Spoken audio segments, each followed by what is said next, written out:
Viva Cristo Rei, que viva! Hoje a gente vai fazer o capítulo 5 de Eclesiastes. E assim, se ficar alguma dúvida nos capítulos anteriores, em algum vídeo, você pode me mandar mensagem, tá? A gente vai conversando, porque eu vejo que às vezes eu posto o vídeo e depois eu lembro de fazer alguns comentários mais específicos, adentrar em versículos e tal. Então, para não ter esse ruído, se você sentir que falta alguma coisa, eu passei batido em algum assunto, é muito simples, você me manda uma mensagem e a gente conversa um pouco sobre isso, tá? Digo isso porque eu vi que lá no capítulo 4 ainda, eu esqueci de fazer uma nota de rodapé, enfim. Mas aí se você descobrir que nota é essa, você me manda e a gente vai conversando. Tá bom? Então, hoje a gente vai fazer o capítulo 5, você já sabe como é a dinâmica, né? Eu leio primeiro o texto inteiro corrido e depois a gente faz algumas considerações, tá bom? Então, vamos ao nosso texto. Eclesiastes, dá um golinho d'água aqui. Capítulo 5, versículo 1. Não te apresses em abrir a boca nem o coração. Não se apresse em proferir palavras diante de Deus, porque Deus está no céu e tu na terra. Por isso, seja pouco numerosas as palavras, porque muitas ocupações geram sonhos, e a torrente de palavras faz nascer resoluções insensatas. Quando fizeres um voto a Deus, realiza-o sem delonga, porque os insensatos Deus não é favorável. Portanto, cumpre teu voto. Mais vale não fazer voto que prometer e não ser fiel à promessa. Não permitas a tua boca fazer pecar a tua carne, nem digas ao sacerdote que isso foi apenas uma inadvertência, para não suceder que Deus se irrite com essas palavras e reduza a nada a tua empresa. Porque muitos cuidados geram sonhos, e a torrente de palavras despropósitos. Assim, pois, teme a Deus. Se vires na província a opressão do pobre e a violação do direito e da justiça, não te admires, porque o que é grande é observado por outro maior, e ambos por maiores ainda. Sob todos os pontos de vista, uma vantagem para uma nação é se o rei se ocupa com a terra cultivada. Quem ama o dinheiro nunca se fartará. Quem ama a riqueza não tira dela proveito. Também isso é fugacidade. Quando abundam os bens, numerosos são aqueles que comem. Que vantagem há para os seus possuidores se não ver como se comportam? Doce é o sono do trabalhador. Tenha ele pouco ou muito para comer, mas a abundância do rico o impede de dormir. Vi uma dolorosa miséria debaixo do sol. As riquezas que um possuidor guarda para sua própria desgraça. Caso essas riquezas venham a se perder em consequência de algum desagradável acontecimento, se ele tiver um filho, nada lhe restará na sua mão. No saiu ele do ventre de sua mãe, assim no voltará. De seu trabalho nada receberá que possa levar em suas mãos. Sim, é uma dolorosa miséria que ele se vá assim como veio. Que vantagem terá ele por ter trabalhado para o vento? Todos os seus dias foram consumidos numa sombria dor, em extrema amargura, no sofrimento e na irritação. Eis o que reconheci ser bom, que é conveniente ao homem, comer, beber, gozar de bem-estar em todo o trabalho ao qual ele se dedica debaixo do sol, durante todos os dias da vida que Deus lhe der. Essa é a sua parte. Se Deus dá ao homem bens e riquezas, e ele concede delas comer e delas tomar sua parte, e se alegrar no seu trabalho, isso é um dom de Deus. ele não pensa no número dos dias de sua vida, quando Deus derrama em seu coração a alegria. Ponto. Vamos às considerações. O livro de Eclesiastes, ele é um livro compacto, certo? Então, é importante que a gente se atente muito aos detalhes, né? Cada versículo, ele te dá muita informação que você pode aplicar de diversas formas, tá? Então, tenha atenção especial a esses livros menores, porque você tem que fazer um exercício ali de reflexão, de interpretação. A parte boa é que Eclesiastes, como eu já falei, é fácil até de você entender, muitas das vezes, certo? Então, você lê ali, ele condensa a informação nos versículos e é isso, tá? Então, de cara, olha que interessante, a gente começa falando sobre isso, né, de você diminuir o ruído, né, as vozes, a fala, de certa forma, para o que é essencial, tá? Isso é um exercício que eu tenho feito também, porque às vezes a gente extrapola a quantidade de palavras, de informação e tal. Isso pode até ser um insight aí para o que a gente vê hoje nas redes sociais, esses ruídos, o que a gente está dando tanta atenção a tantas falas, enfim. Então, isso é uma estratégia até de confundir, entendeu? Então, beleza, isso é um paralelo que eu fiz agora, refletindo aqui com você. Mas aqui no versículo 1, assim como lá em Provérbios, na jornada anterior, a gente falou muito sobre isso, né? Se atentar ao que sai da nossa boca, ao que se tem no coração, né? Então, ele diz aqui para você não ter pressa sobre isso, sabe? De você falar e tal, porque, de certa forma, você pode falar demais, né? E aí aqui ele coloca assim, pode ser que sejam numerosas as suas palavras. Isso me fez lembrar, que ele está falando um pouco também sobre oração, né? Eu não me lembro exatamente em que livro, talvez lá no Novo Testamento e no Antigo se repete, que é aquele lugar de você querer gritar com Deus, ficar no excesso, assim como fazem os pagãos, né? Isso que está na Bíblia, assim que ele fala. Então, você tem que ter até uma certa parcimônia nessas palavras e nessa sua oração, tá? Não sou eu que estou inventando não, tá, gente? Tá escrito. E o que mais? Aqui, quando fizer... Aí, depois ele fala sobre essa questão de fazer os votos e realizar sem delongas. Então, muitas das vezes, ele está falando com relação ao seu relacionamento com Deus, mas isso também se aplica na vida prática, né? Lembra que Eclesiastes é um livro que tem muito a ver com a prática. Então, é aquilo, se você não pode realizar algo, então nem prometa que você vá fazer isso, entendeu? Então, é nesse lugar de tranquilidade, meditação, de autoconhecimento, né? Você saber até onde a sua perna pode ir, esse passo, né? Se você acha, sente que não pode dar esse passo, não o dê, porque senão você pode fazer com que pessoas fiquem chateadas com você, porque elas contavam com você. Nesse caso, será que você não está prometendo coisas para Deus e não vai cumprir? É isso que ele está dizendo aqui. Que mais? Então ele continua falando sobre esse cuidado com as palavras. Aí ele vem dizendo essa parte aqui que eu achei bem interessante, né? Sobre o rico, né? Então, lembrando, Eclesiastes é um pouco da continuação lá de Provérbios, né? Então, o tema algumas vezes se repete. E aí ele diz aqui, né? Que você vai ver muitas vezes injustiças, opressão do pobre e tal, mas que você não se preocupe com isso. Porque, novamente, tá, gente? Antes de eu entrar nesse conceito, você lê isso aqui, você consegue entender, tá, gente? Claro que em alguns momentos na Bíblia, se a gente fizer aí outros livros que é a intenção, vão ser mais complexos, a gente tem que parar mais vezes, se aprofundar. Mas aqui em Eclesiastes está claríssimo, acho que não tem muitas margens para outras interpretações, certo?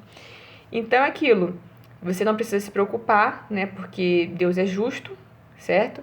Então se tem uma pessoa grande fazendo coisas que não são justas com os menores, vai ter gente, né, observando essas pessoas grandes e maiores ainda observando tudo isso, que nada mais é do que ele se referindo a propriamente Deus, sabe? Que Deus ele está nesse comando. E lá em Provérbios a gente falou bastante sobre isso, né? Pra gente não ficar consumido com os caminhos de Deus, né? Ah, por que isso acontece com fulano, com Beltrano, enfim, é isso, tá? A gente não sabe os desígnios de Deus e nem quero saber, só quero entregar a minha vida nesse sentido. E aí aqui tem essa questão do rei que se ocupa da terra. Eu achei interessante, né, essa parte. E na nota de rodapé ele coloca que essa passagem do versículo 8 é meio controversa, meio atrapalhada. Mas eu tive uma reflexão interessante, né, que é o rei que se ocupa com a terra cultivada. É aquele governo que está somente voltado pro interno, né, para a resolução interna ali das coisas do reino, digamos assim. O que mais? Aí ele vai começar a falar sobre a parte de riqueza e dinheiro, que é bem interessante. Vou tomar uma água aqui. Aproveita para fazer suas anotações aí no caderno.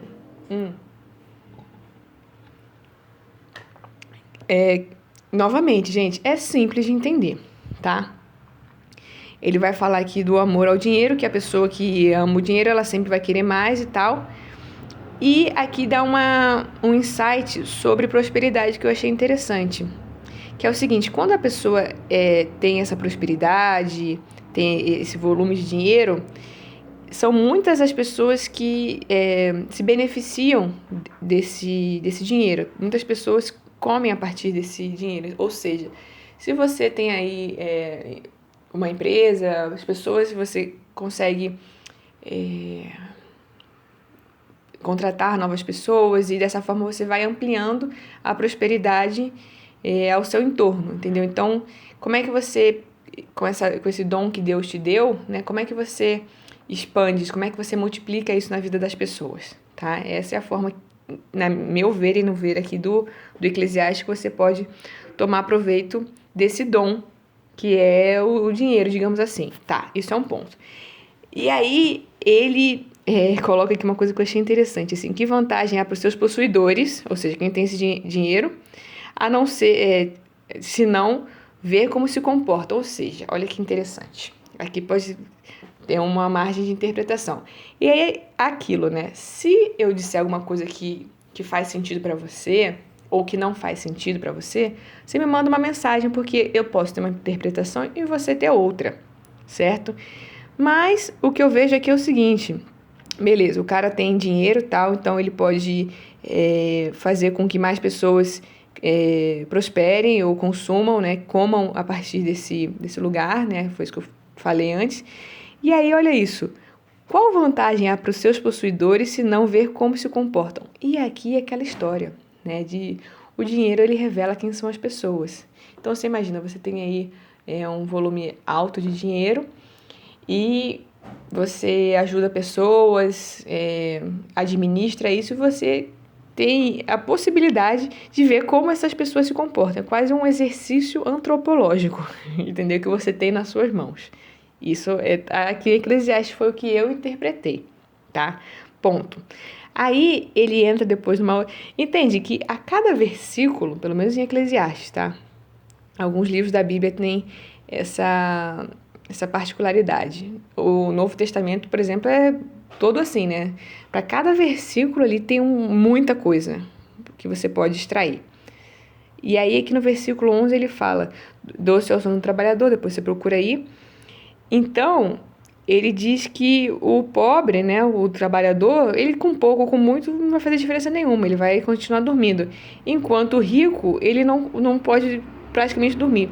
Percebe que sempre existe essa contraposição, tanto em Eclesiastes quanto lá em Provérbios, que ele fala, pô, legal, você tem dinheiro e tal, ele te dá coisas, mas por outro lado ele te tira coisas.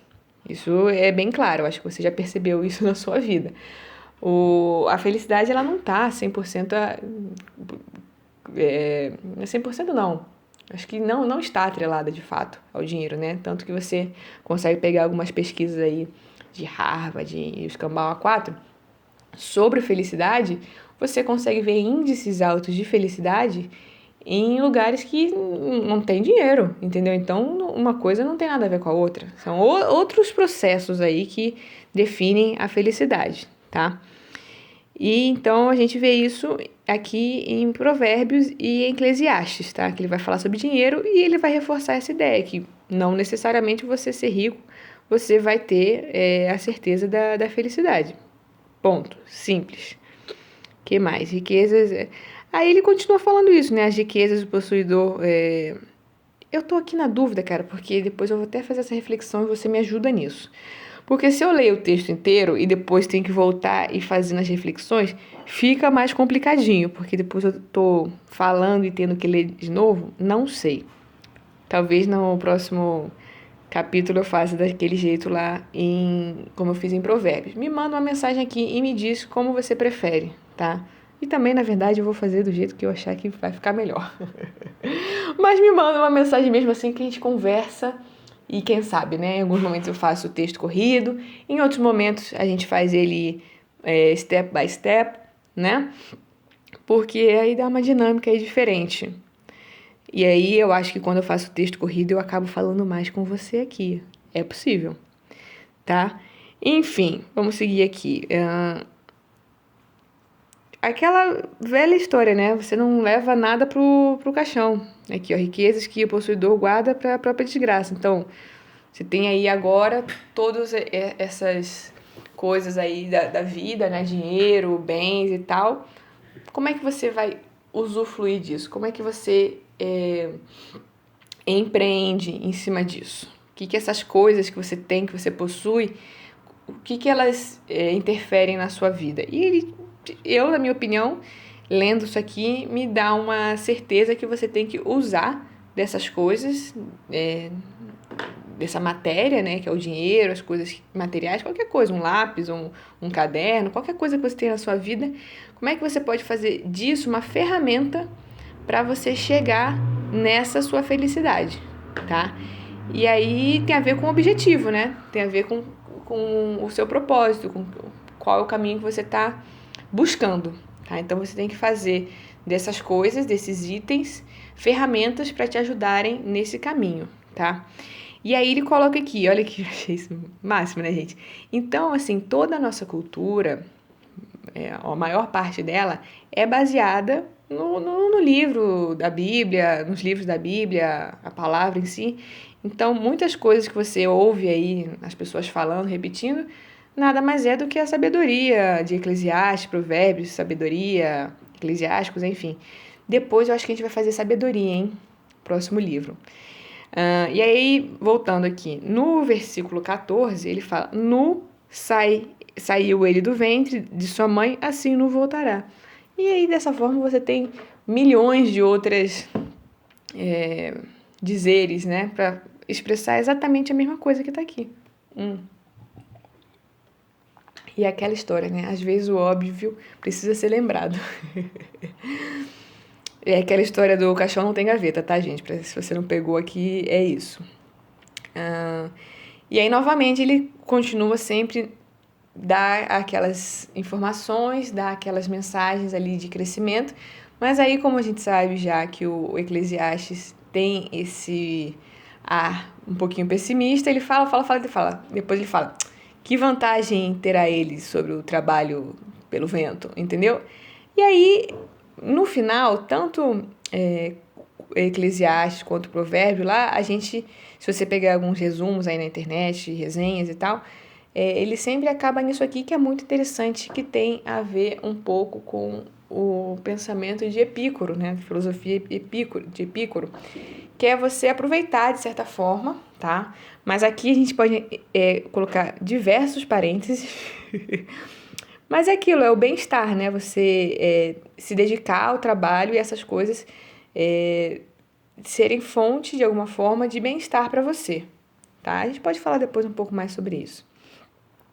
Enfim, essa é a sua parte, então tem a ver com o trabalho, ora e labora, tá? Você também não pode ficar aí à toa na sua vida achando que a coisa vai melhorar se você não tomar essa decisão de fazer coisas, movimentar a sua vida, tá? Ter projetos, isso é o que faz com que as pessoas tenham uma motivação para acordar de manhã e fazer as coisas, então isso é muito importante, você ter esse projeto aí, não importa a sua idade, tá? Se você tem 20, 30, 50, 70 anos, É importante você ter, sabe, tô empreendendo, sei lá, uma marca, ou tô escrevendo um livro, fazendo um curso, qualquer coisa, entendeu? Você não pode parar de querer, sabe, ter coisas que façam você se sentir motivado, tá? Isso é energia motivadora da vida.